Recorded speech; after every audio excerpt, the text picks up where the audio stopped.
I can't relate with lazy people. We don't speak the same language. I don't understand you, and I don't want to fucking understand you. Guess who said that?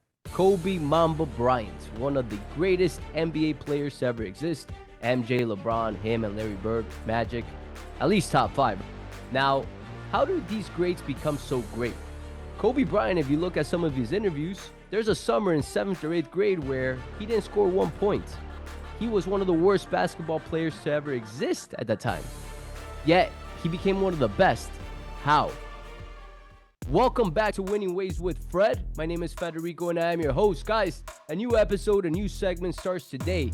We're going to go and dive deep into one of the greats' lives, Kobe Bryant, and in future episodes, others like MJ, Brady, and I'll go on and on through different sports and industries of people we all know, admire of some sort, and what made them so great. What are those skills, those habits, those tricks that they possessed, that they practiced, that made them so great that you can apply to your life and start becoming great. Now, before I do start, I want you guys to know, every single one of you guys listening, that to win in life, it's a marathon, not a sprint.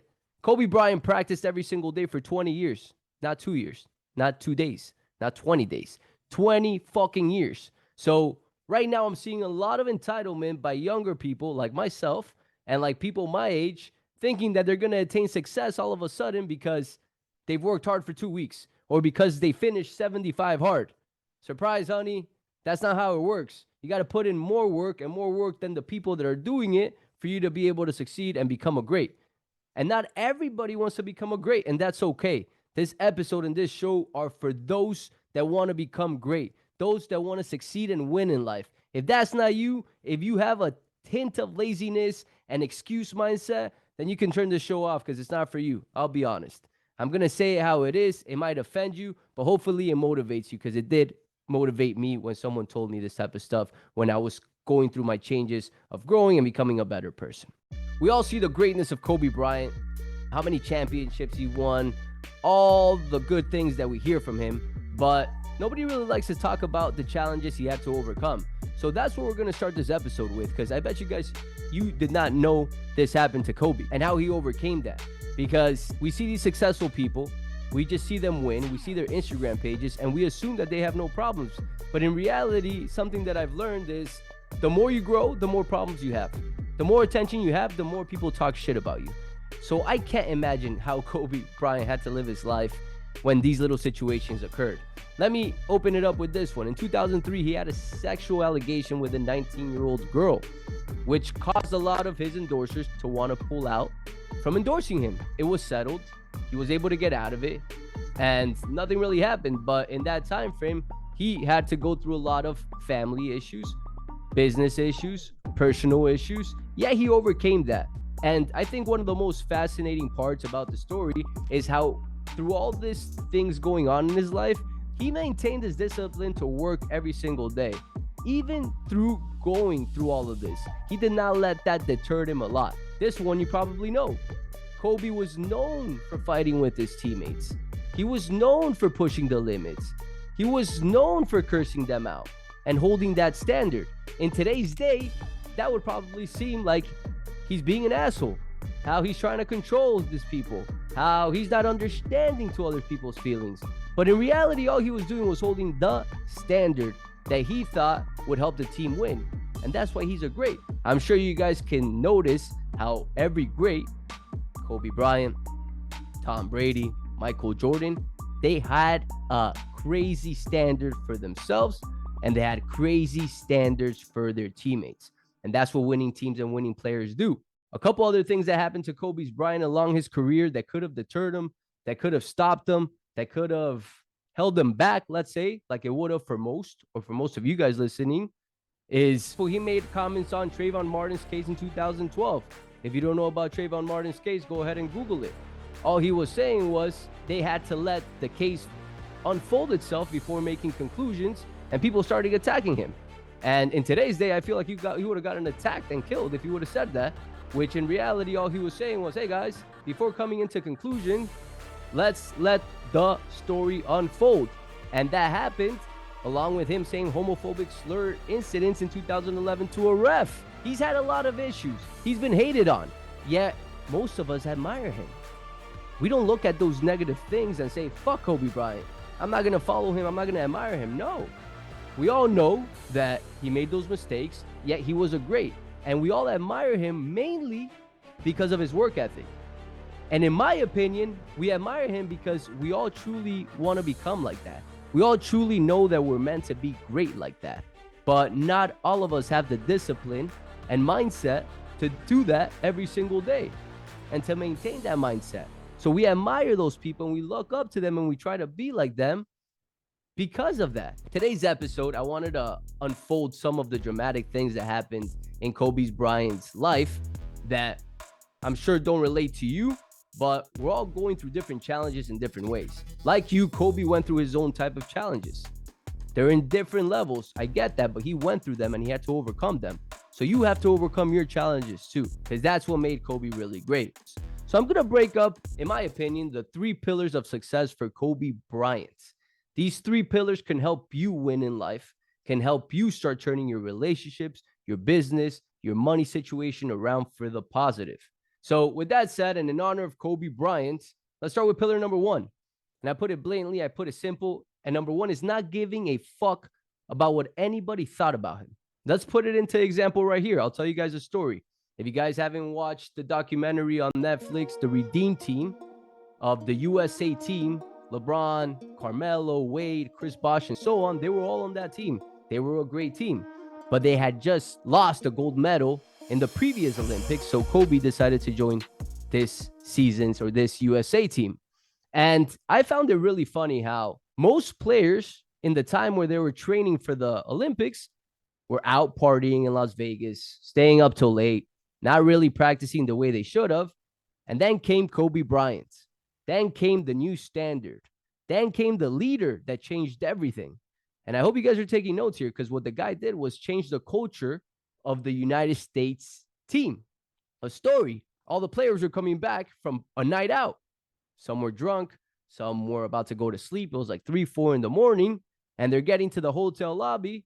And guess who's done with practice at that time and going to take a shower to go and continue practicing? Mr. Kobe Bryant. He didn't give a fuck that all his teammates were out partying, that he was the only one not partying and staying practicing. He said, fuck it, I'm going to hold the standard and I'm going to change the culture of this team because this is the culture and the standard that should be held if we want to win the gold medal. Guess what ended up happening? Little by little, more and more players started showing up to practice earlier and earlier. Players stopped going out at night and started going to sleep early like Kobe Bryant to be able to practice more like Kobe Bryant. Long story short, they ended up winning the gold medal that year. It goes to show you what Kobe Bryant really did to that team. And the story goes on. It wasn't just with the USA team. He won it with the Lakers against the Celtics. They had a really shitty team. The Celtics were loaded with Kevin Garnett, Paul Pierce, Ray Allen, Rajon Rondo. And the Lakers didn't have the best team, but they did have a great culture, a great mindset, and a great team. And that great team was formed because of Kobe's standard that he held for everyone. They weren't the best team. They weren't the most athletic team, but they won the championship because of the standard and the mindset they held. Kobe Bryant did not care about your feelings. Kobe Bryant only cared about winning. And if you were in his way at all, if he thought you were preventing him from winning, guess what happened? He'd ran right over you. And there's a lot more stories that go on to this, especially stories of him getting in fights with teammates at practice, getting in fights with Shaq in practice, him being 18, a rookie, and telling Shaq to pass him the fucking ball, or telling Shaq to go get a fucking rebound instead of waiting for him to pass him the ball. He carried that chip on his shoulder. Some call it ego, but I call it confidence, knowing what he was about, knowing that he put in the work day in and day out, and he put in the work more than others, and that's confidence. And I don't know about you, but I believe every single person has to maintain a little bit of ego. Not enough to make him cocky, because you always got to be humble about what you're doing, but a little bit of ego, enough to keep a chip on your shoulder and keep you motivated to attack. And that chip on your shoulder when things don't go your way, for example, will help you tap into anger, and that anger fuels you to start winning and to start attacking more. The pillar number 1, not giving a fuck about anything or anyone. How does this apply to you? What's holding you back from accomplishing your dreams? It's probably the thought of what other people are going to think, or the thought of you failing, or the thought of what if they find out? Who gives a fuck? Winners don't care. They go all in like Kobe Bryant did when he was 18. So why aren't you going all in? You got to copy what greats do. They go all in relentlessly. They fail and they get back up. That's what Kobe did. That's why in the beginning of the episode, I wanted to go over some of the shit he went through to paint the story, because it wasn't all rainbow and sunshines for him. He had to go through his own stuff too, but he didn't give a fuck. At the end of the day, in his mind, he wanted to win, and he won. Number 2, he outworked everybody. There's plenty of stories, and one that caught my attention, that he would stay longer in practice when he knew certain players were going to come. Let's say people came into the practice arena. Kobe was already there, and he made sure that he was there after these guys left. So the story I was about to say was one with Jason Williams. He wanted to show up early to the stadium because he knew Kobe Bryant would be there early, and his whole mindset was, for that day, I'm going to get there earlier than Kobe, and I'm going to stay later than Kobe. Just for that day. It wasn't his routine, but he wanted to compete with Kobe, and he wanted to see what Kobe was about. He showed up to the gym to practice before the game, I think 3 hours earlier, which is a lot earlier than most players show up. Kobe Bryant was already in his second practice, already going through like ice routines, through stretches, and Jay Will was just getting there. And then when Jay Will was done training before the practice, Kobe Bryant was still there. At the end of the game, at the end of everything, Jason Williams asked him, hey man, like, what's your purpose of staying this long? And Kobe Bryant told him, he's like, hey man, I wasn't going to leave until you saw me stay there over you. The story probably got mixed up a bit, but in a sense, that's kind of how it ended. And that mentality of, I'm going to outwork you no matter what. So even if you beat me one day, you're not going to beat me for 30 days because you don't outwork me. And that's what Kobe had. And that's what helped him win so much. Knowing that he outworked his competition. He outworked everybody in every little detail, not just sports.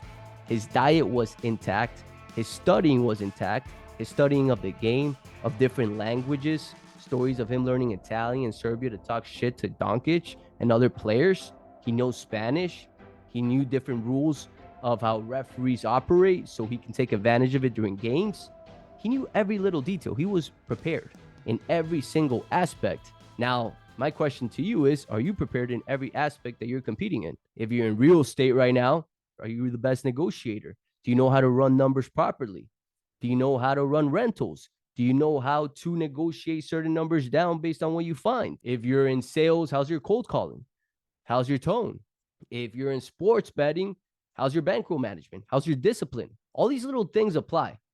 Outworking people every single day, that's what gives you confidence at the end of the day. The work comes before the belief. And having belief in what you do is key to succeeding. It's not just going to come because you think you're the man. You got to put in the work day in and day out. Not give a fuck about what anybody thinks. You might have to hurt some of your friends. Stop hanging out with them. And you got to outwork everybody.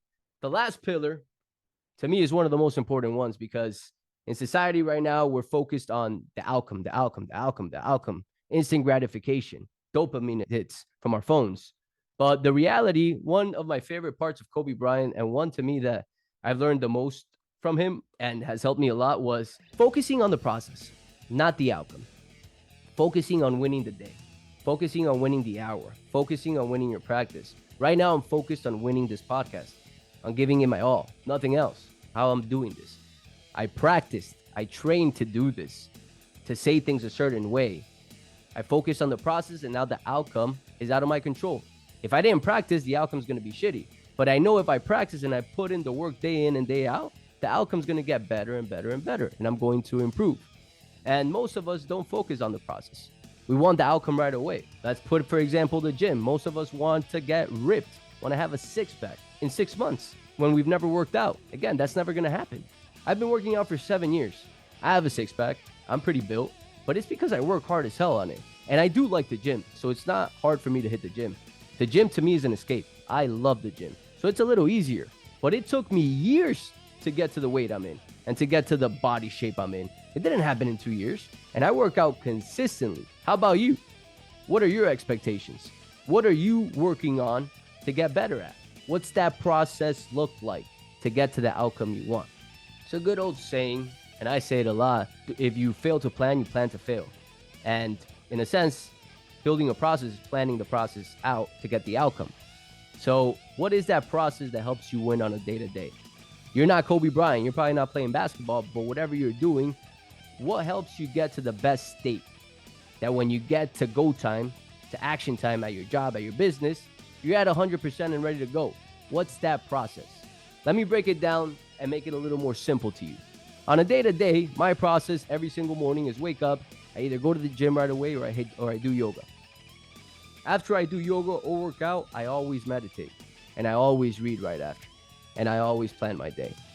In a sense, like a 3-4 step process before really starting my day. Before looking at my phone, emails, I work on myself. Focus on the process, not the outcome. That's what Kobe did. That's what all the greats do. And they work their ass off. Hard work works. Working really hard is what successful people do. I know we see it on Instagram a bunch. Everybody's living the life without having to work, and they travel the world and all this shit. I guarantee you, most of it is bullshit. Most of it is bullshit. You know when someone's successful just based on how they talk, how they act, their routine, and how they handle their businesses and pressure, uncertainty, right? That's how you really determine who's successful and who's not. And I think at the end of the day, success comes to being happy and to being fulfilled, not money. That's why when I said it early on in the podcast, not everybody's looking to be great with business, but you're looking to be great at something. And in a sense, to be great at something, you got to have that mindset of not caring, focusing on the process, and outworking everybody. I don't care if it's playing video games. You have to have this mindset with everything that you want to do to win in life. So with that said, guys, I hope you enjoyed this new set of episodes. I want to break down more stories of greatness, especially in the sports sections. I'm going to talk a lot about NBA, NFL, Tom Brady, Michael Jordan, every great, Dan Marino. I'm going to break down their stories, their habits, what they do on a day-to-day, and how you can apply these little things to your life and that can help you win. You're going to start seeing a lot of correlation between the greats. These are all little pillars that you start applying to your life diligently, and you start paying attention and writing down at the end of the day, did I give a fuck about what anybody thought about me when I did this action? Did I outwork everyone? Am I focusing on the process, not the outcome? Those three should be yes. And if you do that every single day, then you'll start winning. If you answer those 3 questions like that every single day over a period of 60 to 90 days, I promise you your life will change for the better and you're going to start winning more. That's how I attack my day. I try to take nuggets from greats. Model the people that have won in life. Don't try to recreate something yourself. It's going to take you longer to accomplish. With that said, I want to leave you guys with a couple things. One, if you guys don't follow me on Instagram, go ahead and follow me on Instagram. My Instagram tag will be here on the bottom. And I'm going to start posting more content regarding discipline and mindset to help you guys start winning more. I'm very passionate about this. Discipline and mindset has helped my life significantly. It's what got me to live in this view. This is real, by the way. This is a mirror. This is Miami. I don't live here because I slack off or because I have no discipline or because I'm not practicing what I'm preaching. So if you guys found this show valuable, please share it. I'm not going to run ads on this. I know I say this a bunch, but please share the show. I know it's going to help a lot of people out, especially younger men, younger women, or just people that like sports all around, because everybody knows who Kobe Bryant is. Everybody respects Kobe Bryant, and everybody can learn a thing or two about Kobe Bryant's life that they can apply to their life so they can start winning a little bit more. So if you did find that valuable or you learned something, please share it, guys. I hope you guys enjoy these next couple of episodes with this new format because I'm really pumped about it. And it's go time, guys. So with that said, I'll catch you guys next week.